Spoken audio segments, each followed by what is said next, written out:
Good morning. From the Heart, our morning daily devotional. The reading for today is entitled, God Will Surely Visit You, July 20th.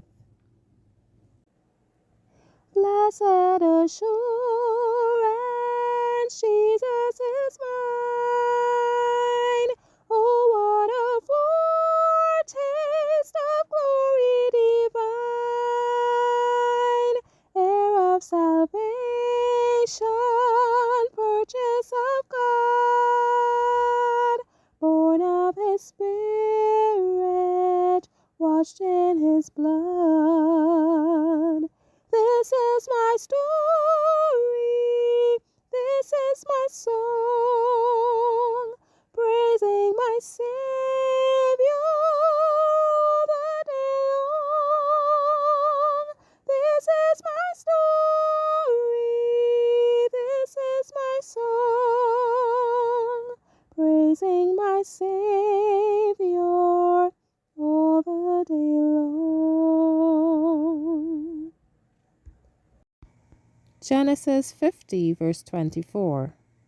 And Joseph said unto his brethren, I die, and God will surely visit you, and bring you out of this land unto the land which he sware to Abraham, to Isaac, and to Jacob. Only a few families went down into Egypt, but they had become a great multitude.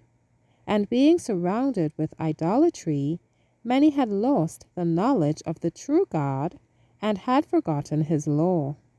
Yet there were some among them who still worshipped the Maker of the heavens and the earth. They were grieved to see their children daily witnessing, and even engaging in, the abominations of the idolatrous people around them. In their distress, the faithful cried unto the Lord for deliverance from the Egyptian yoke. They did not conceal their faith, but openly acknowledged before the Egyptians that they served the only true and living God. They rehearsed the evidences of his existence and power from creation down. The Egyptians thus had an opportunity to become acquainted with the faith of the Hebrews and their God. The elders of Israel endeavored to encourage the sinking faith of their brethren by referring to the promise made to Abraham and the prophetic words of Joseph before his death, foretelling their deliverance from Egypt. Some would listen and believe. Others looked at their own sad condition and would not hope. When the Egyptians learned the expectations of the children of Israel, they derided their hopes of deliverance and spoke scornfully of the power of their God. The faithful servants of God understood that it was because of their unfaithfulness to Him as a people and their disposition to intermarry with other nations, thus being led into idolatry, that the Lord had suffered them to go into Egypt. But many of the Hebrews were content to remain in bondage rather than to go to a new country and meet the difficulties attending such a journey. And the habits of some had become so much like those of the Egyptians that they preferred to dwell in Egypt. Therefore the Lord did not deliver them by the first display of his signs and wonders before Pharaoh.